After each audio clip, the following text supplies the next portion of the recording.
Ayan, ang ating station ay pinamagatang The Tree of Life. Ito ang instructions, makinig ng mabuti. Layunin ng gawaing ito na manumbalik ang kamalayan ng bawat kabataan sa pagpapahalaga at pag-iingat sa ating likas na yaman. Ang inyong grupo ay magtatanim ng isang punla at magpipintura ng 4 na bato na sumisimbolo sa 4 na kulay ng YWAV.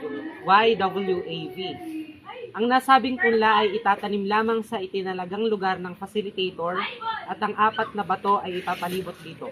Makikita nyo doon, may may nakatusok, yung 2 pang butas. Pipili na lang kayo ng isa at yun ang ihuhukayin ninyo at doon nyo ilalagay yung punla.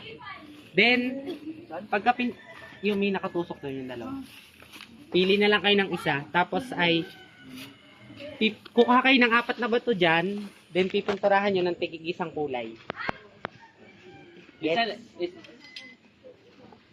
Isa lang butas, tulong na kayo dun sa isa. Kasi isa lang halaman na itatanim ng 2 grupo. Collab kayong 2 grupo. Ay, collab pa pala na paano?